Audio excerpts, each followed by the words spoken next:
Ontem começamos a ler o Sermão da Montanha segundo São Mateus, o qual inicia pelo discurso das bem-aventuranças. O trecho seguinte que iremos ler amanhã inicia o comentário do Senhor aos mandamentos, que é a parte principal dessa seção do Sermão da Montanha. Portanto, o trecho que nós lemos é uma espécie de interlúdio entre as bem-aventuranças e o comentário aos mandamentos. Um interlúdio pelo qual Nosso Senhor quer nos ensinar uma aplicação importante da sua doutrina. Ou seja, o que ele aqui nos está explicando é que ser sal da terra e ser luz do mundo é incorporar a interioridade do Evangelho, a espiritualidade do Evangelho. Ou seja, quando nós obtemos a luz das bem-aventuranças, elas nos mudam qualitativamente.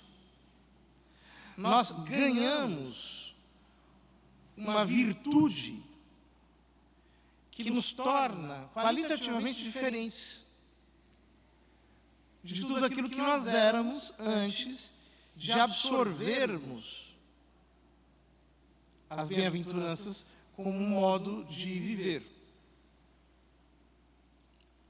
Por isso ele diz: vós sois o sal da terra. Nada mais insosso do que terra. E embora o sal tenha muitos significados e muitos usos nos povos antigos, aqui Nosso Senhor fala do sabor. Ele diz: ora, se o sal se tornar insosso, com que o salgaremos? Então ele toma o sal a partir daquilo que lhe é mais característico, o sabor. Sal com sabor. Ou seja, é aquele elemento que carrega a virtude salina dentro de si, que efetivamente se torna um diferencial em relação a tudo mais. Ou seja, o Evangelho tem que nos fazer melhores do que a média do mundo. Ele não entra para nos tornar mais do mesmo, para nos fazer sucumbir diante do espírito do tempo, diante da cultura vigente, diante das ideias em moda. O Evangelho precisa nos dar uma qualidade superior, específica, diferencial, que nos torne verdadeiramente reconhecíveis por sermos portadores de um sabor diferente à vida. A nossa vida tem que ter um sabor diferente, tem que ter um sabor do Evangelho, tem que ter um sabor de bem-aventuranças. Tem que ter o sabor de Cristo. Ou seja, as pessoas têm que nos observar e pensar assim: aí vai uma pessoa diferente, porque ele é pobre em espírito mesmo, ele está vazio de todas as suas pretensões, ele não quer mais nada.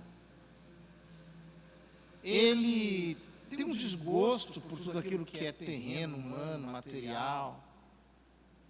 Ele é capaz de compreender os outros. Não se escandaliza com nada. tem uma mansidão que é maior do que ele mesmo. Ele quer ajudar. Quer ajudar. Não é indiferente a nada que aconteça à sua volta quando isso diz respeito à vida concreta de pessoas. E, ao mesmo tempo, ele tem um olhar tão sobrenatural para a realidade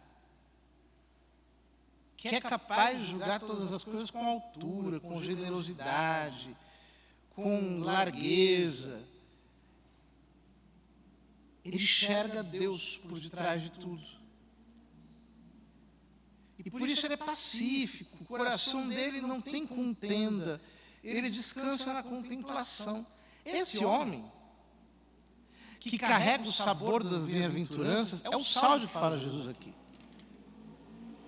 Esse é reconhecível, porque ele traz consigo o sabor de Jesus. Agora, se o sal perder o sabor, ele não servirá para mais nada, senão para ser jogado fora e ser pisado pelos homens, que era o que os sacerdotes faziam no templo de Jerusalém. O sal era um dos elementos das oferendas. Os sacrifícios que se ofereciam sobre o altar dos holocaustos eram salgados com sal. Porém, havia muito sal que se perdia por questões de umidade, por questões de má conservação. E os sacerdotes em Jerusalém guardavam esse sal no recinto do templo. Por quê? Em Jerusalém, no inverno, geralmente neva uns 2, 3 dias. E aí, quando neva, o que se faz para diminuir a neve? Naquela pavimentação toda de calcário, portanto, que fica ensaboada com a neve. Joga-se sal. E aquele sal que dissolve a neve fica sujo. Ele vira terra. Ele é pisado pelos homens. Jesus está dizendo que se nós não carregamos a qualidade do Evangelho, se nós nos tornamos, não sal da terra, mas terra da terra, se nós nos tornamos iguais ao que está aí, nós nos tornamos irrelevantes, desprezíveis, pisoteáveis e, portanto, isso é o que acontece com uma igreja mundana. Ela perde completamente toda e qualquer relevância. Acaba se tornando apenas um eco das vozes que estão em circulação no mundo de hoje. E é isso que nós devemos pensar, porque se a nossa pregação é uma mera repetição das bandeiras ideológicas que estão em circulação, miserável da nossa pregação, desgraçada da nossa pregação.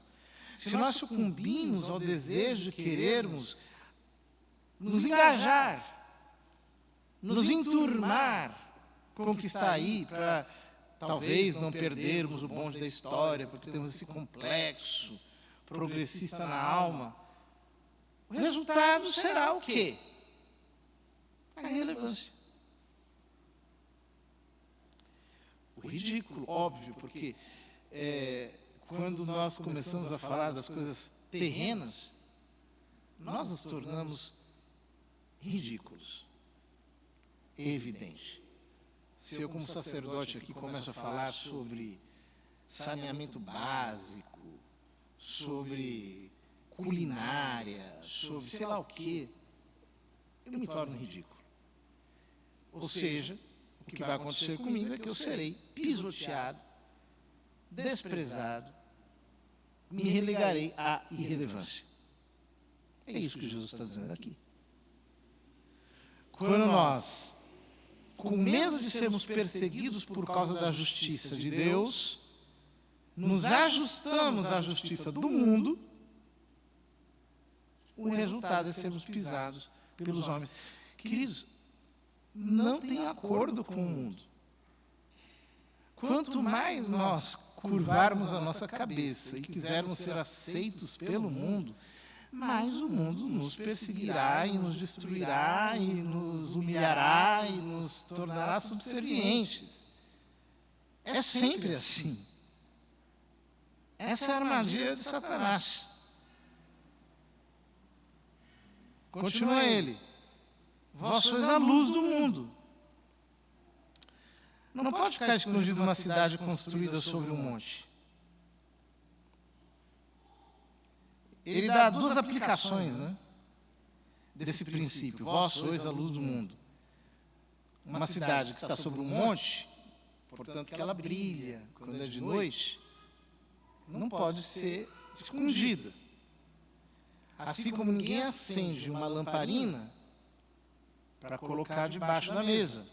Não tem sentido. Antigamente, quando se usava candeeiro, E nós fazemos isso toda vez que nós nos envergonhamos de Cristo.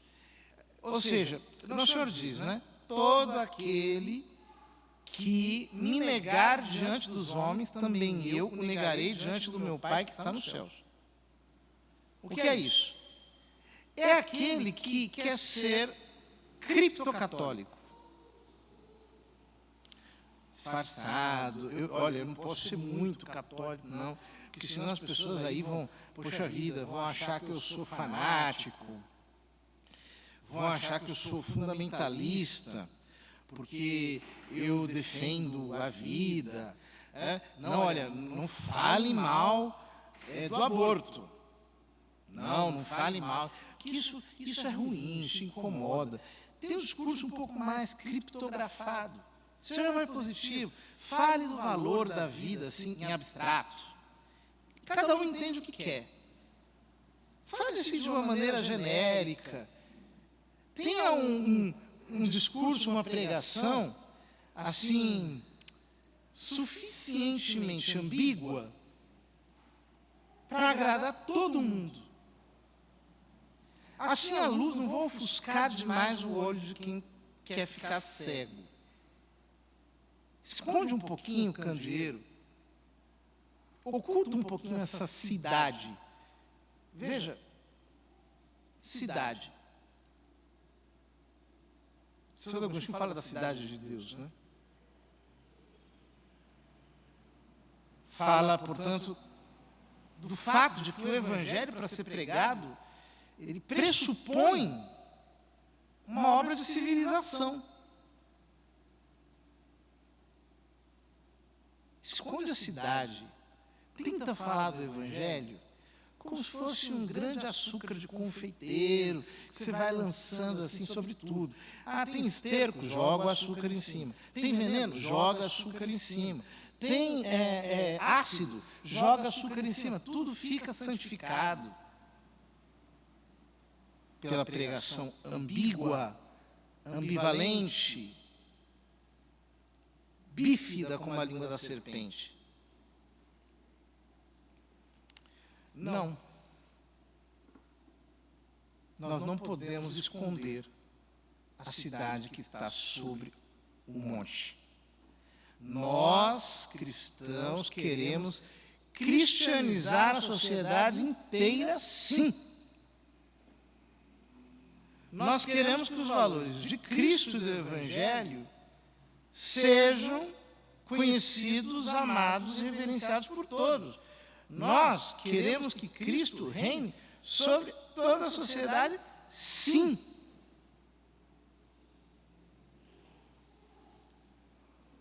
E nós não vamos nos calar